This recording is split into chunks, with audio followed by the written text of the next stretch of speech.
Bueno, el martes, ayer, la Cámara de Diputados de la Nación dio sanción definitiva a la modificación de la ley de alquileres y que de alguna manera tuvo el trámite de que se aprobó primero en diputado, fue a la Cámara de Senadores, la Nación, ahí lo modificaron, volvió a diputado por la modificación y se terminó aprobando con esas modificaciones. La sensación que le ha quedado a todos es de que aplica aquel lema de cambiemos para que nada cambie. Y se lo vamos a preguntar a Pablo Castañeda, que del sector inmobiliario tiene mucha experiencia, y queremos ver qué han visto en esto que ha pasado con la ley de alquileres, si esto va a sacar al sector, no hablo del sector inmobiliario de propietarios, sino de la crisis de lo que tienen los inquilinos, que no se consiguen alquileres, que los alquileres se le han ido por las nubes. Es decir, si esto que se ha hecho ha servido para algo. Pablo, las preguntas son un montón. ¿Se cambió algo para no cambiar nada? ¿Qué es esto? Se agregó más incertidumbre, ¿no? Se agregó más incertidumbre y inseguridad jurídica. Recordemos que el contrato de locación venía del Código Civil con muy pocas modificaciones. Un contrato que había funcionado medianamente bien entre partes, donde las partes acordaban libremente los plazos, había un plazo locativo mínimo de 2 años, pero lo esencial era los ajustes, ¿no? Que las partes los establecían de común acuerdo y de hecho había cierto uso y costumbre en el mercado. Cuando llegó la modificación a la ley de alquileres allá a mediados del 2020, entendíamos que las modificaciones podían llegar a generar todo lo que hoy estamos viendo que está pasando.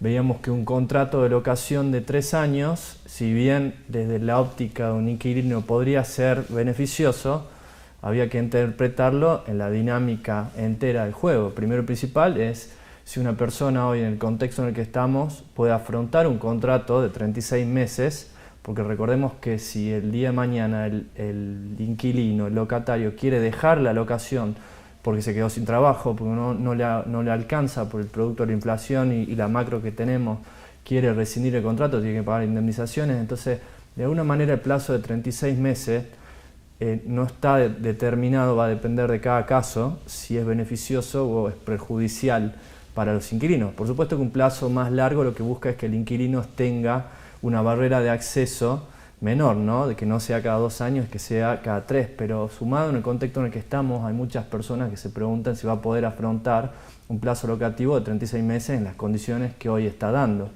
Por otro lado, lo que veíamos es que un plazo locativo tan largo de 36 meses lo que hace es que el propietario, el locador, tome cierta previsibilidad a la hora de salir en el contrato, porque recordemos que lo que se modificó, que se aprobó el proyecto de ley finalmente, se aplica sola y exclusivamente para los alquileres habitacionales. Entonces, de repente, la oferta que hay de alquileres habitacionales, desde el punto de vista del locador, del propietario, tenemos que ver que cuando sale, previendo de que va a tener un ajuste que ahora es de 6 meses, pero que antes era de 12 meses, con un índice que establece de alguna manera un organismo que está atado a inflación, que está atado, puede ser inferior. Entonces lo que hace el propietario es subir la barrera de acceso, es subir al alquiler previendo de entrada algún desajuste a futuro. Que lo que creo que se llama me atajo de antemano. Y la gente el propietario se ataja de antemano, eso hace que los alquileres suban, ese alquiler produce un efecto en cascada. Entonces de alguna manera es que al no tener previsibilidad en ninguna de las partes, lo que termina pasando es que toda esta incertidumbre se traduce naturalmente en un precio final. Estaba leyendo hoy... Donde ya estaba el problema, porque hasta donde me acuerdo, el problema era que cuando se aplicaban los aumentos cada año, cada vez que llegaba con los índices de inflación, llegaba ese año, el alquiler se disparaba a las nubes y era impagable para el inquilino. Esto va a ser, digamos que esto sea exactamente lo mismo, porque si el propietario se ataja de antemano, sube los precios, arranca ya siendo imposible de pagar. Arranca imposible de pagar y el inquilino cuando tenga que ir al ajuste también se le vuelve muy difícil, ¿no? Un ajuste, recordemos que el ajuste que establece hoy el índice de contratos de locación del Banco Central está por arriba del 116%, entonces de repente pagar un alquiler de 100.000 pesos llegar a pagar 216, la verdad es que es muy difícil concretar. Si se hace cada 6 meses, entendemos que de fondo no va a cambiar nada. El problema acá es que, como se establecen estos ajustes, un economista hace, desde el punto de vista de la óptica, desde la rentabilidad de un inmueble, ¿no? De que el propietario, la persona que vuelca ese inmueble al mercado, de antemano está previsto que de los 12 trimestres que va a durar el contrato, pierde 3. Entonces, lo que hace es traspasarlo al inicio de la relación contractual, donde están todos los gastos, ¿no? Y esa barrera de acceso se hace muy difícil. La realidad es que lo que vemos es que tiene algunos puntos buenos esta reforma, como darle beneficios impositivos a las personas que vayan a poner alquiler. Hay que entender de que la mayoría de la oferta locativa o habitacional, acá en nuestra provincia, en Argentina, viene de la parte privada.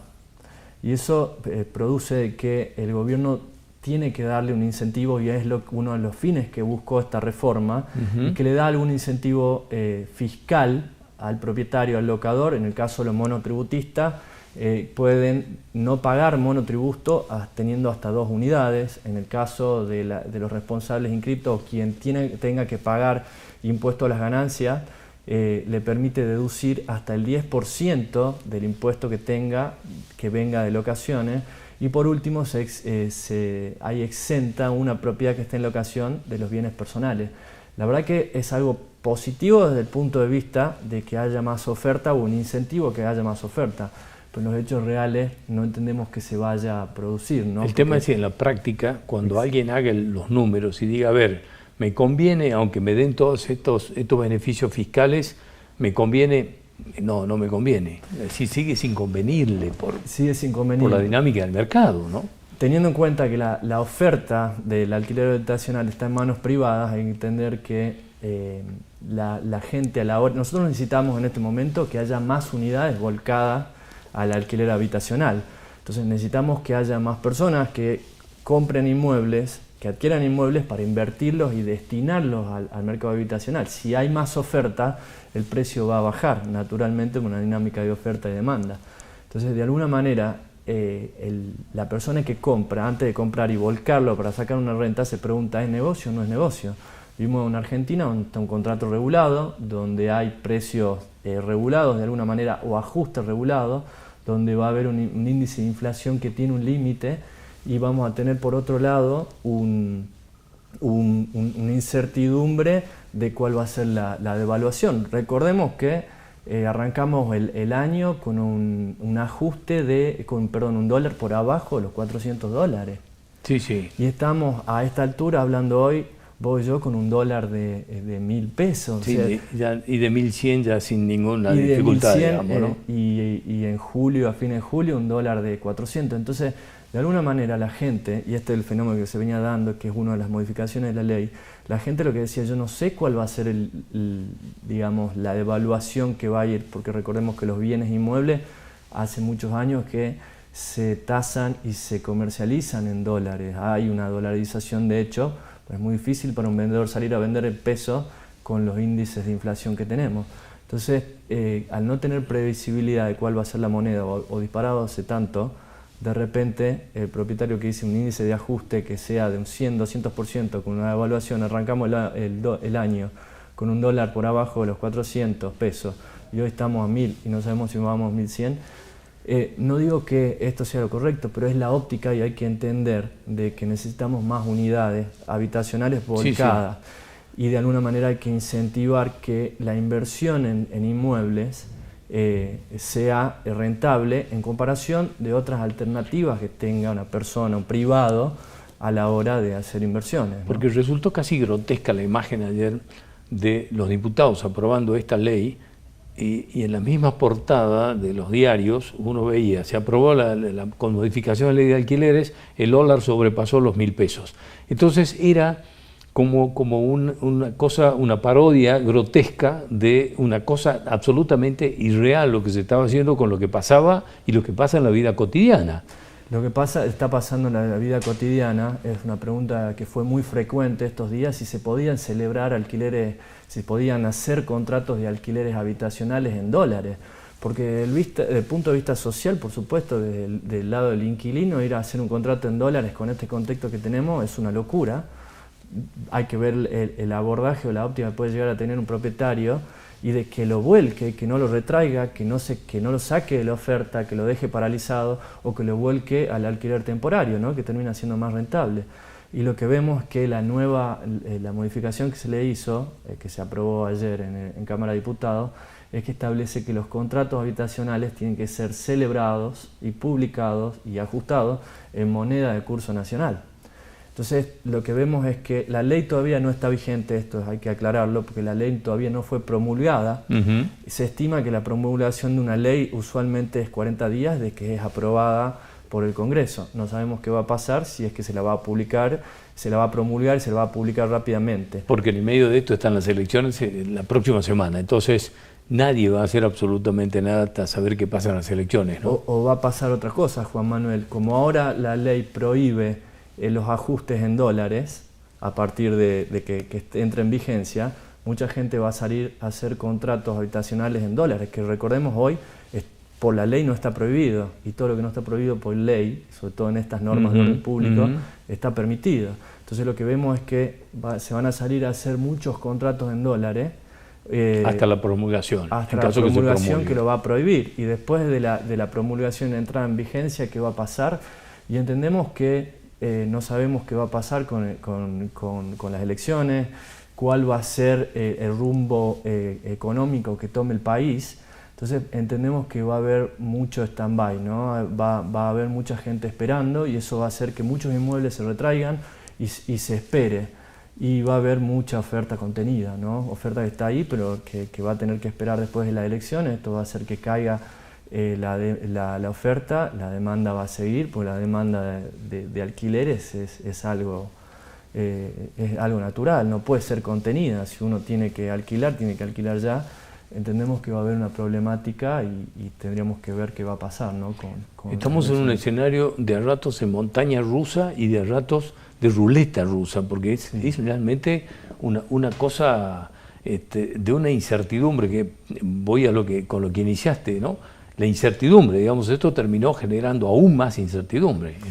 Sí, lamentablemente, como te decía, entiendo toda la problemática social que genera el alquiler y lo difícil que está para la gente salir a alquilar, pagar los precios que hay, los ajustes, pero entendamos que no se debe solamente a la oferta o a los propietarios o a los locadores o a la gente que está en el medio. Tiene que ver con condiciones macro, ¿no? Que escapan mucho más partes, y viéndolo desde una óptica de que necesitamos que haya más unidades, creo que la solución debería ir por otro lado, ¿no? O sea, realmente creo que hay que tener en cuenta de que hoy las condiciones macroeconómicas no están ayudando, y intervenir un contrato cada vez más, intervenirlo cada 3 años, genera mucha incertidumbre y eso hace que no se favorezca las inversiones, o se las desincentive, ¿no? Bueno, en definitiva, los puntos críticos que tenía este problema, que era caótico, no se solucionan con esto que se aprobó ayer, ¿no? Lamentablemente, digamos, porque con esto no va a aparecer más oferta. No, al contrario, la incertidumbre va a generar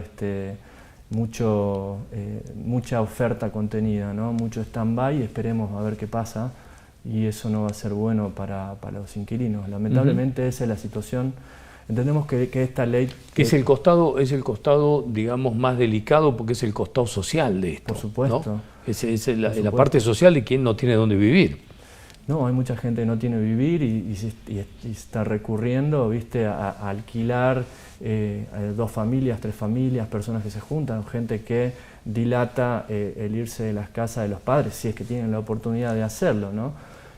Recordemos que el fenómeno de locación y la crisis, si bien agravado acá por la situación macroeconómica que estamos comentando, no es un fenómeno local, ¿no? Es en países inclusive del primer mundo.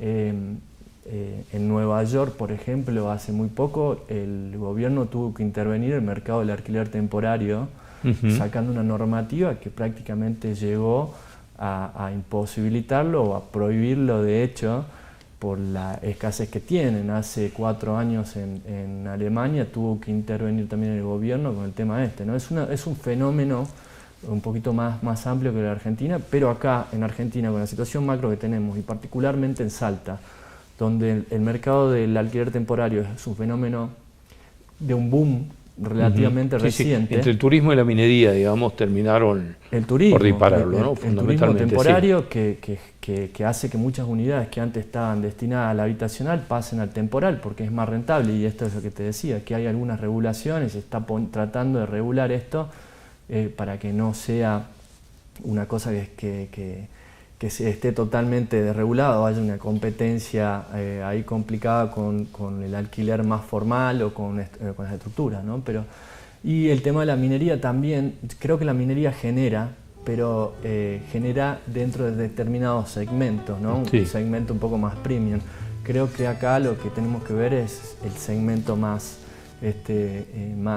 sensible. Más sensible, y creo que la solución de esta problemática pasa por políticas de incentivo al crédito hipotecario, políticas más de incentivo a que la gente tenga algún beneficio impositivo para que se vuelquen las inversiones a esto, ¿no? Eso creo que es lo que tendríamos que buscar. Bueno, nos quedamos con la incertidumbre y seguiremos así hasta que esté por lo menos terminado el proceso electoral y sepamos qué va a querer hacer el propio presidente, ¿no? Y si seguimos con la misma normativa.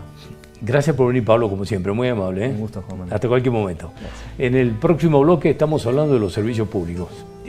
Mucha dificultad, vienen los calores, hay escasez de agua, y qué va a pasar con todo esto que está ocurriendo con el dólar, con la inflación y los servicios públicos en las boletas que llegan todos los meses. Ya volvemos.